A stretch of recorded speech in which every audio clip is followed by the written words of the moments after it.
Yep. Tie down straps. Okay, so the expectation for people working in our team at Cloven Hills is a next person culture. Tie down straps is a good example of this. So we've discovered that the previous person using the tie down strap has left the tie down strap in that condition. That will take somebody about half an hour to untangle, and it's a very annoying and fiddly job. So I'm in a hurry, I need to go and tie down that bag of fertiliser. I go to grab the tie down straps, and that's going to delay me by about half an hour. Or I'm in such a hurry, I'll just leave it and the next person can deal with it. So that's the next person culture that I'm talking about. It's upsetting to the next person who's going to discover that. So we're going to give a lesson on the correct way to use tie down straps. So Clancy, do you mind just hooking that back onto the other side of the so if you come around here. So we keep that hook, making sure that that's, or firstly we inspect the strap for wear and tear, potential break points. So that's going to be hooked over the rail. Now it's legally a requirement that that strap cannot be twisted. So we don't leave it like that. We don't try to put it on where it's strapped. So generally one side will be printed or have little stitching, and the other side will be blank. So we don't, over the passage of what we're trying to tie down, let that get twisted. So we keep it taut, so to avoid, and we check that it's not twisted. Now this is the trick.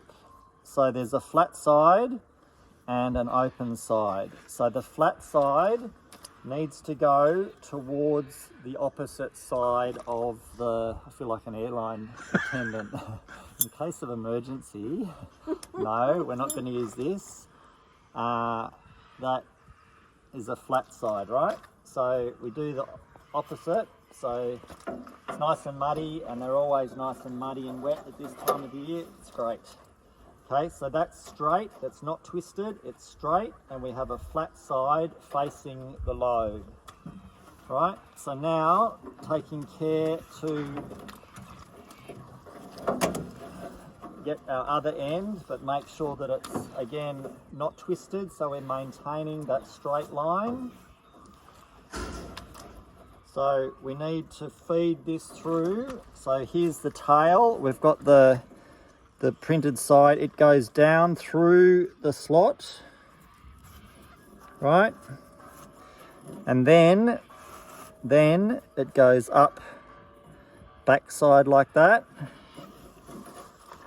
And then we pull it tight. So the idea is to not overfill the spool, because if we overfill the spool,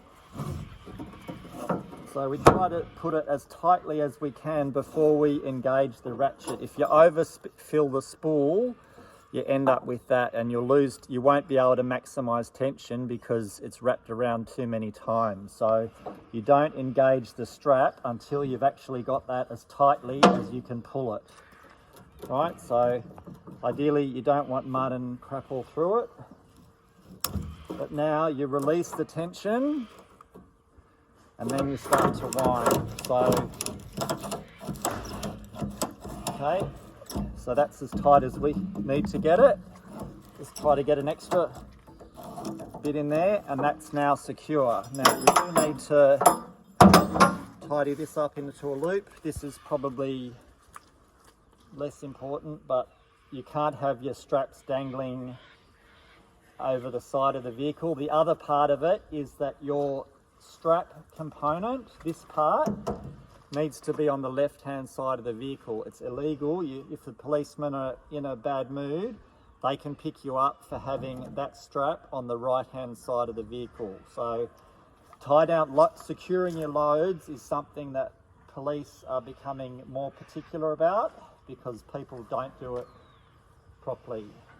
So you need to, so this, you coil it in a little ring like that, and then you reach through, grab the rest of the loop, and then and tuck that away. Make sure that's well inside the tray. It shouldn't be dangling outside, but inside the load so that it's not dangling everywhere. Now, so when we get to our destination, we need to untie the load. So then it's the opposite. So if you just come in a bit closer, Steve.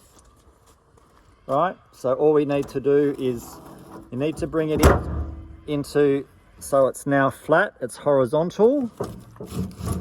And now, so we'll have to undo our little loop.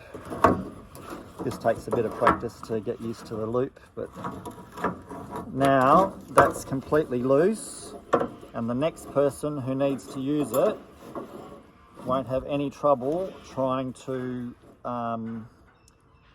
fix that strap. So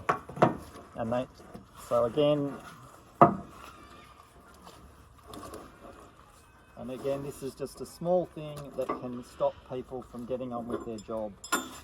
And they need to be put back in the ute or in the workshop together.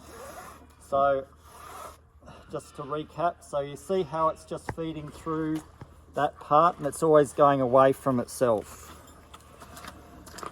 Now, so the incorrect way to do it, which is the way we end up with your spool feed, is you don't put it around like that. So you don't put it through like that.